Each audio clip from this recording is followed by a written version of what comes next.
감사합니다. 그래, 알았어. 안녕하세요. 우리 부모님들도 잘 오셨습니다. 반갑습니다. 그래, 주차장 해볼게. 한 주간 날씨 추웠는데 잘 지내셨어요? 네, 고생 많이 하셨습니다. 우리 옆집이랑 같이 한번 인사 한번 나눌게요. 한 주간 정말 수고 많으셨습니다. 한번 인사하실 때 이렇게 인사했으면 좋겠습니다. 마음에 꼭 새기시면서 부모가 행복해야 자녀가 행복합니다. 예수님 때문에 행복한 부모님 되세요. 기억나셔서 우리 3세반 친구들 이제 졸업하고 올라갈 텐데 우리 부모님들이 예수님과 동행하시는 행복을 통해서 우리 아이들과 함께 행복을 만들어가고 또 천국을 누릴 수 있는 그런 삶들이 다 되셨으면 좋겠습니다. 자, 우리 하나님 말씀 같이 한번 읽어보겠습니다. 제가 PPT를 오늘 많이 손을 봤습니다. 같이 읽어보겠습니다. 시작! 그런즉 사랑하는 자들아, 이 약속을 가진 우리가 하나님을 두려워하는 가운데서 거룩함을 온전히 이루어 육과 영의 온갖 더러운 것에서 자신을 깨끗게 하자.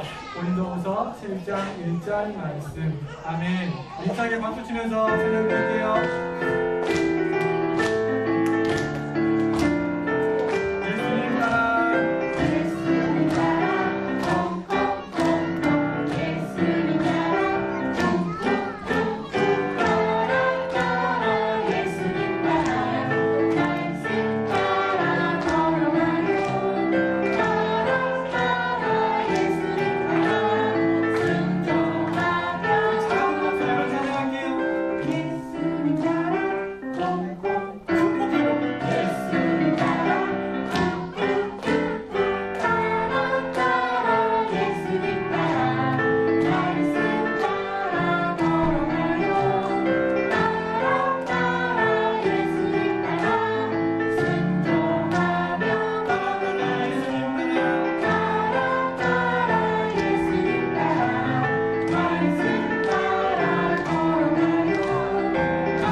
진짜 멋진 믿음의 사람들이 많이 나오는데요. 구약에서 진짜 멋진 믿음의 사람 한 명을 뽑으라면 목사님이 뽑을 수 있는 사람은 요셉입니다. 요셉이 왜 멋진 믿음의 사람인가? 많은 이유가 있겠죠. 자기가 총리가 되었을 때 자기를 팔아서 애굽에 종살이하게 만들었던 장본인 그 형님들을 멋지게 용서해주는, 눈물로 용서해주는 것 때문에 와, 요셉 진짜 멋있다 이렇게 말할 수도 있고요. 또요, 목사님이 생각할 때 요셉이 진짜 멋진 이유는 뭐냐니까 바로 이 그림 때문에 그래요. 네. 보디발의 집에 이 요셉이 종으로 팔려가서 열심히 종살이를 했어요. 얼마나 성실하게 했던지 주인이었던 보디발이 이 요셉에게 보니까 너무너무 일을 잘하니까 하나씩 책임감이 주어질 만한 일들을 맡기기 시작한 거예요. 그런데도 그것도 더 거뜬히 하니까 나중에는 집안의 모든 것들을 요셉의 손에 의해서 결정하고 일할 수 있는 자리까지 요셉을 올려놓았어요. 그런데 이게 어찌된 일이에요? 요셉이 점점 그 집안에서 눈에 띄기 시작하자 보디발의 아내였던 마님께서 요셉을 마음에 품었어요.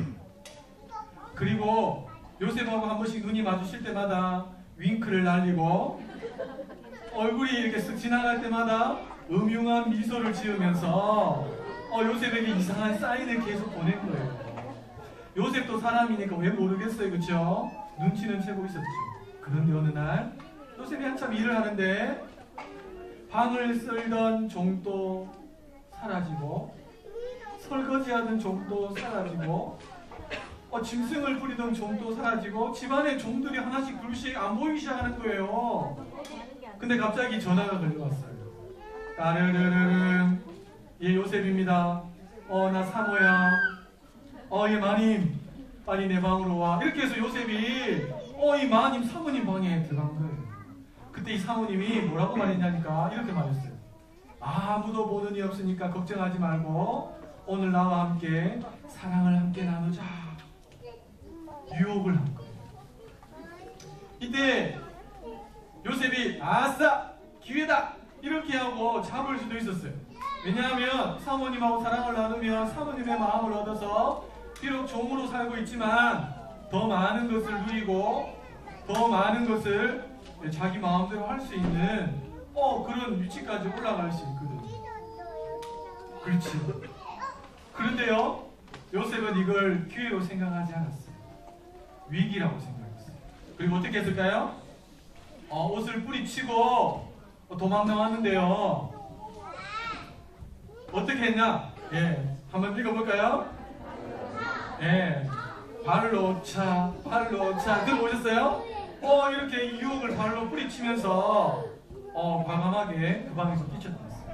그때 요셉의 나이가 100세? 아니, 한참 젊을 때였어요. 10대 중후반이었어요. 그 나이에 얼마든지 넘어갈 수 있는데 그 유혹을 물리치는 거예요.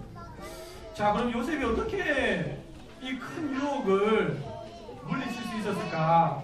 성경에 보면 요셉이 사모님한테 마님한테 했던 이야기가 나와요. 목사님이 쉬운 성경으로 한번 적어왔는데요. 우리 어머니들께서 한번 읽어주시기 바랍니다. 시작. 그러나 요셉은 거절했습니다. 요셉이 주인의 아내에게 말했습니다. 제 주인께서는 이 집의 모든 일을 저에게 맡기셨습니다. 주인의 집에는 저보다 높은 사람이 없습니다. 주인께서는 마님만 빼놓고 모든 것을 저에게 맡기셨습니다. 마님께서는 주인의 아내이기 때문입니다. 그런데 제가 어떻게 그런 나쁜 일을 할 수가 있겠습니까? 그것은 하나님께 죄를 짓는 일입니다. 요셉이 이 마님의 유혹을 뿌리칠 수 있었던 방법은 두 가지였는데요. 첫 번째는 뭐냐 하니까 마님의 남편이었던 자기 주인 보디발에게 죄를 짓는 일이라는 것을 알았어요. 비록 종으로 살고 있지만 요셉은 하나님께서 이 상황을 허락하셨고 하나님께서 이 사람의 권위 아래 들어가서 일할 수 있다는 사실을 알고 있었던 거죠. 그래서 자기 주인에게 죄를 짓지 않고 주인의 마음을 아프게 하지 않기 위해서 나는 이 일을 할 수 없습니다 라고 말했던 사람이 바로 요셉이었어요. 또 한 가지, 요셉이 이 유혹을 뿌리칠 수 있었던 이유는 뭐냐니까요, 지금 자신이 마님 앞에 있는 것이 아니라 누구 앞에? 하나님 앞에 있다는 사실을 알았어요. 그리고 하나님께서 지금 이 상황들을 다 지켜보고 있다는 사실을 알았어요. 그래서 뭐라고 말했어요? 내가 하나님 앞에서 죄를 지을 수 없습니다. 이러면서 마님의 유혹을 뿌리쳤어요. 자, 우리 친구들에게 한번 물어볼게요. 목사님, 저는 하나님을 얼굴을 본 적 있어요? 손 들어보세요. 하나님을 본 적 있어요? 자, 저는 하나님의 음성을 들어본 적 있어요? 손 들면 안 돼요. 손 들면 돌봐줘야 돼요. 하나님 우리에게 얼굴 안 보여주세요. 하나님 우리에게 직접 말씀도 안 하세요. 이미 기록된 성경의 말씀을 통해서 우리에게 말씀하시지 하나님 다른 방법들은 기뻐하지 않으세요. 자, 근데 요셉은요, 지금 눈에도 보이지 않고 자기 귓가에도 말씀하지 않았지만 하나님이 나와 함께 있다는 믿음이 어린 요셉의 마음속에 있었어요. 갑자기 생겼을까요? 아니요. 그 옛날 아버지의 품에서 끊임없이 들었던 그 말씀이 요셉의 마음속에 차곡히 쌓여 있었기 때문에 하나님을 생각할 수 있었던 거죠. 자, 그 결과 어떻게 되었을까요? 이렇게 주인에게 나쁜 짓도 하지 않고 하나님께도 죄를 짓는 일이니까 하지 않겠습니다라고 말하면 잘 돼야 되는데 어떻게 됐어요? 오히려 자기가 잘해보려고 했던 주인에게 의해서 감옥에 갇히게 됩니다. 이 마님이 주인 남편에게 말했겠죠. 저 요셉이 나를 범하려고 했다. 그래서 이 주인이 화가 나서 이 요셉을 감옥에다가 집어넣어버린 거죠. 감옥에 얼마 동안 있었느냐? 만 2년 동안 있었다. 만 2년. 얼마나 힘들었을까요? 그렇죠? 네. 그런데요, 보세요. 우리는 누구한테 잘해보려고 하다가 억울한 일 당할 수 있어요. 이해가 되지 않는 일을 당할 수 있어요. 그런데요, 하나님 앞에서 깨끗하게 살려고 하다가도 잘못된 일을 겪을 수가 있어요. 근데 우리 친구들 기억하세요. 사람들은 그것을 오해라고 생각하지 하고 풀려고 하지 않지만 하나님은 다 알고 계세요. 하나님은 우리와 함께 하실 뿐만 아니라 우리의 생각과 마음과 형편을 다 알고 계세요. 그래서 하나님이요, 그 어려운 상황 가운데 요셉을 계속 지켜보셨어요. 그리고 만 2년 뒤에 종이었고 또 종보다 더 안 좋았던 죄인이었던 이 요셉을 하나님께서 애굽의 바로 왕 다음으로 높은 총리로 삼아주십니다. 할렐루야. 우리 3세반 친구들은 이제 다음 주면 유학으로 올라가게 됩니다. 너무너무 아쉬워요. 목사님이 한 주간 잠을 못 잤어요. 우리 친구들이 올라가더라도 한 가지 사실은 꼭 기억했으면 좋겠어요. 예수님을 잘 믿어도 내가 바르게 살려고 애쓰고 죄를 짓지 않으려고 해도 얼마든지 사람들의 모함에 억울한 일 때문에 내가 어려운 일을 당할 수 있고 마음이 상할 수 있고 삶을 포기하고 싶은 마음이 생길 때가 있다는 거예요. 근데 그때 어떻게 해야 된다는 거예요? 누가 나와 함께 하신다고요? 눈에는 보이지 않고 직접 음성을 들려주시진 않지만 그 하나님이 나와 함께 하시고 그 하나님이 내 모든 상황을 알고 계시고 하나님이 그 상황을 허락해 주셨고 그래서 그 상황 속에서 끝까지 하나님 바라보고 나가면 하나님이 마침내 우리를 들어서 높이 들어서 하나님을 세상에 보여주는 하나님의 사람으로 삼으신다. 우리 3세반 친구들이 이 사실을 꼭 기억했으면 좋겠어요. 나 하나님 잘 믿는데 왜 나한테 이렇게 어려운 일이 찾아온 거야? 이게 아니라 나는 바르게 살았지만 이런 일이 일어날 수 있다고 목사님이 말씀하셨지 성경에도 나와있지. 그래, 하나님 나와 함께 계시고 내 마음을 아시고 지금 내가 어떻게 선택할 거 다 하나님 지켜보셔. 내가 하나님 앞에 바르게 살 거야. 이렇게 결심하고 나가면 그 시간이 2년이 될 수도 있고 3년이 될 수 있지만 하나님이 마지막 날 억울한 것들을 다 푸시고 축복으로 바꿔주실 거예요. 자, 우리 부모님들 같이 한번 읽어주세요. 시작!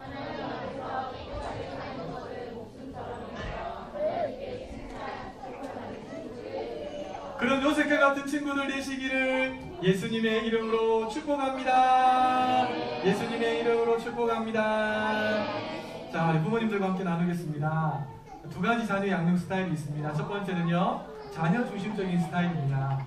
부모의 행동의 기준이 뭐냐? 자녀의 반응입니다. 자녀의 기분이 어떤가에 관심이 많고요. 자녀의 필요를 기준으로 삼고 필요를 채워주는 것을 사랑이라고 생각합니다. 그리고 자녀로 인해서 내가 부모가 되었다라고 하는 그런 부르심에 대한 확신을 갖게 되죠. 이런 거죠. 자녀가 그 가정의 중심입니다. 중심. 자녀를 이렇게 떠받치고 살아가는 부모들이 바로 자녀 중심적인 스타일을 가진 부모입니다. 자, 두 번째는요, 하나님 중심적인 스타일을 가진 부모들이 있습니다. 이분들은 행동의 기준이 자녀의 반응이 아닌 하나님을 경외하는, 하나님을 두려워하는 마음이 이 부모님들에게 있어서 행동의 기준입니다. 그래서 성경이 자녀에게 어떻게 하라고 하는가에 관심이 많습니다. 주위에서 이렇게 키워야 된다, 저렇게 키워야 된다, 많은 말들이 있잖아요. 그렇죠? 거기에 혹하지 않고 하나님의 말씀에서 뭐라고 말씀하셨냐를 찾아봐요. 그리고 성경을 기준으로 삼고 아이들이 죄 가운데 나갈 때는 매를 들어서라도 막아서고, 또 충분히 평상시에는 아이들 안아주고 축복해주고 하면서 사랑을 적극적으로 표현해주는 부모가 바로 성경적인 스타일, 하나님 중심적인 스타일을 가진 부모라는 거죠. 이분들은요, 하나님이 나를 부모로 삼으셨다라는 믿음을 가지고, 하나님이 나를 부르셨다는 믿음을 가지고, 사명감을 가지고 자녀들을 양육하는 스타일입니다. 자, 우리 부모님들은 이 둘 중에 어느 스타일에 가깝습니까? 중간은 없습니다. 중간은 무조건 알죠? 그쪽입니다. 다 하나님 중심의 스타일을 가지시는 부모님들 되시길 축복합니다. 자, 우리 본 말씀인데요. 다시 한번 읽어보겠습니다. 시작! 그런즉 사랑하는 자들아, 이 약속을 가진 우리가 하나님을 두려워하는 가운데서 거룩함을 온전히 이루어 육과 영의 온갖 더러운 것에서 자신을 깨끗게 하자. 아멘. 자, 하나님을 경외하는 것이 하나님 중심의 자녀 양육 스타일을 가진 부모의 특징이라고 있습니다. 오늘 성경에 보니까 바울이 고린도 교회에 편지를 쓰면서 이렇게 말하고 있죠. 하나님을 두려워하는 가운데서 거룩함을 온전히 이루어가라, 그렇게 말합니다. 그런데요, 이보다 앞서 하나님을 경외해야 되는데 이보다 앞서 우리 부모님들이 가지고 있어야 될 것이 있습니다. 그게 뭐죠? 이 약속을 가진 우리가 되어야 돼요. 이 약속이 뭔가? 고린도후서 7장 1절 앞에 있는 6장 마지막 절에 보면 그 약속이 무엇인지에 대해서 바울이 설명해 주고 있습니다.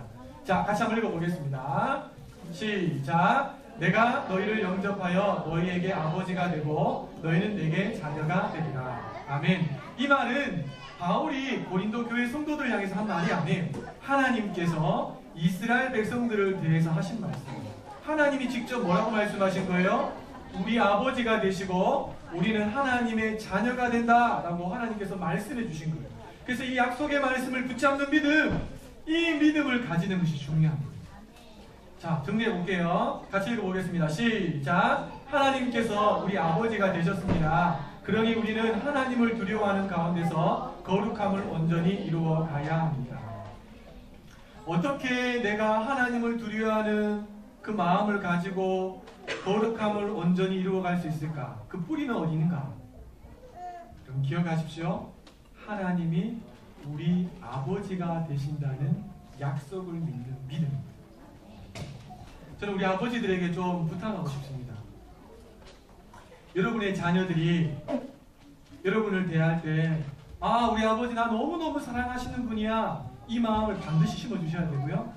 두 번째, 이것만큼 또 중요한 것이 있습니다. 그게 뭔지 아세요? 우리 아버지는 무서웁니다. 아시겠습니까? 때로는 친구처럼 놀아줄 수 있지만 때로는 심판자가 되어서 심판할 수 있는 그 사람이 아버지가 되셔야 돼요. 목사님 저 이거 두 개 다 못하겠어요. 그러면요, 사랑 포기하시고 심판이라도 하십시오. 그러면 최소한 죄악 가운데 넘어지지는 않습니다. 근데 사랑만 해주면요, 기준이 없어요. 그래서 엄한 아버지가 필요한 시대가 바로 오늘날 우리의 시대입니다. 저도 이것 때문에 굉장히 고민 많아요. 어떻게 하면 내가 아이들에게 이 두 가지 모습을 다 보여줄 수 있을까? 제가 해보니까 좀 알겠더라고요. 그게 뭐냐니까 이걸 잘하면 돼요. 이걸 제대로 하면, 충분히 사랑해주면서 이걸 하면 아이들이 저를 사랑하지만 두려워해요. 애들이 그냥 사랑해줬으면 좋겠죠. 그러면 아이들 망칠 수 있습니다. 기억하시죠? 자, 제가 목표를 한번 만들어봤습니다. 자, 제일 밑에는 뭐예요? 하나님이 아버지가 되신 자는 약속을 믿는 믿음. 하나님이 여러분의 아버지가 되십니까? 이 믿음 위에 하나님을 두려워하는 경외심이 생기는 거예요. 하나님 우리를 너무 사랑하시지만 우리가 죄 가운데 있을 때 그냥 내버려 두지 않으시고 하나님 우리를 징계하시면서까지 우리를 바른 길로 돌이키시는 선한 아버지라는 사실을 믿습니다. 이게 바로 경외심입니다. 이 경외심을 가지면 어떻게 될까요? 고린도후서 7장 1절에 나와 있는 말씀처럼 거룩함을 이루어가는 삶을 삽니다. 어떻게 해요? 영과 육의 온갖 더러운 것들로부터 자신을 깨끗하게 합니다. 근데 하나님을 두려워하는 경외하는 마음이 없으면요, 이 더러움들을 그냥 막 허용해요. 하나님이 두렵지 않거든요. 자, 오늘 말씀 여기까지 나와 있지만 우리 지난주 살펴봤던 요한복음 15장 말씀하고 연결해 볼게요. 자, 이렇게 거룩함을 온전히 이루어가는 삶을 살게 되면, 우리가 거룩함을 이루어가는 삶을 살 수 있어요. 하나님 이렇게 말씀하셨거든요. 내가 거룩하니 너희도 거룩하라.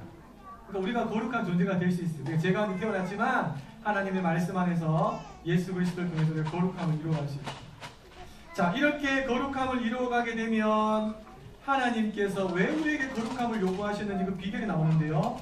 바로 거룩하신 하나님하고 거룩해져간 우리하고 교제를 나눌 수가 있습니다. 하나님하고 친밀한 관계를 그제서야 누릴 수 있습니다. 꼭 기억하십시오.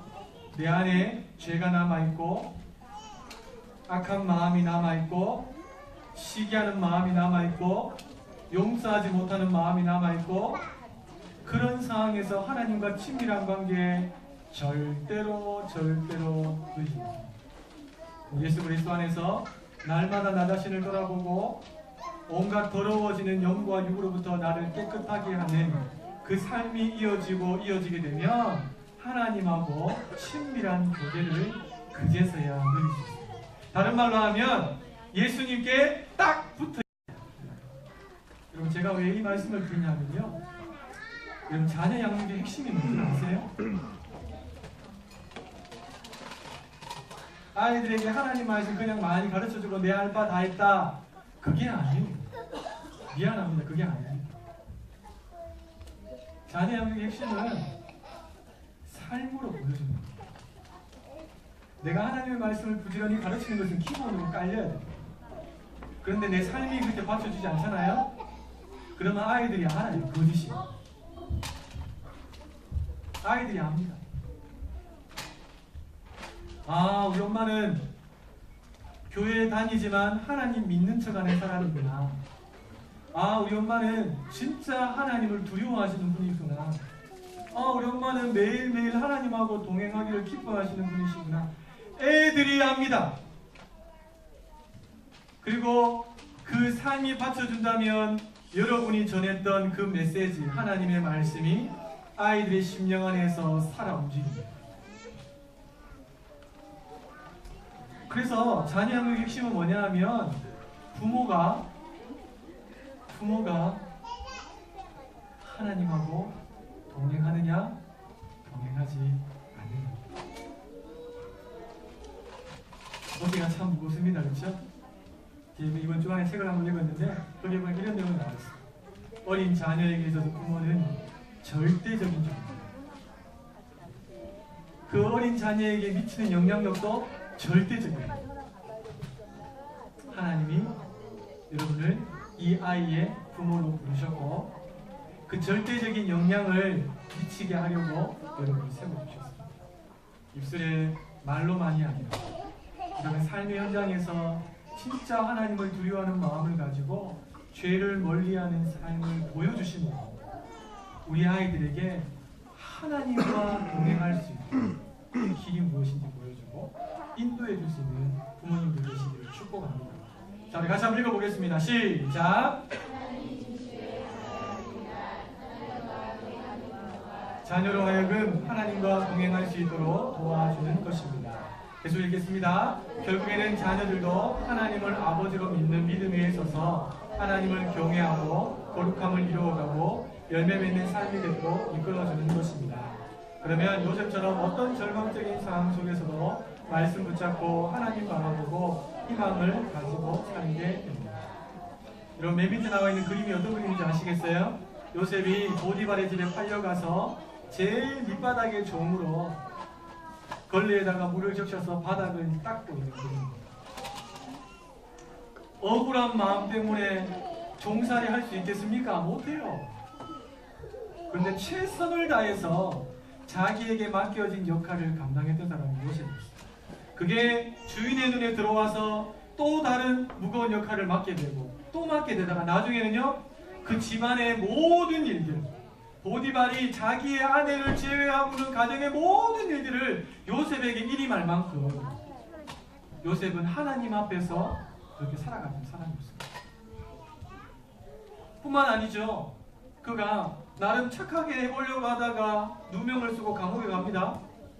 감옥에 가서 이제 내 인생 끝났다고 포기했나요? 아니죠. 그 감옥에 가서도 자기가 할 수 있는 일 안에서 최선을 다했어요. 왜요? 하나님이 나와 함께한다는 사실을 믿었거든요. 그러니까 하나님이 2년에 딱 기간이 차니까 그를 부르십니다. 저는 이 시대에 요셉이 필요한 시대라고 믿습니다. 근데 그 요셉이 어디서 나올까요? 우리 영화 3부 우리 아이들 중에 그 요셉 한 사람만 나와요.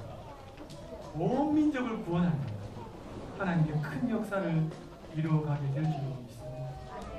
하나님과 동행하는 부모가 되셔서 우리 아이들도 동일하게 하나님과 동행하는 삶을 살 수 있는 잘 연결시켜 주시고 함께 예수님의 양손을 붙잡고 주님과 함께 발 맞추어서 콩콩콩콩 뛰어나가는 그런 부모님들 우리 친구들 되시길 예수님의 이름으로 축복합니다.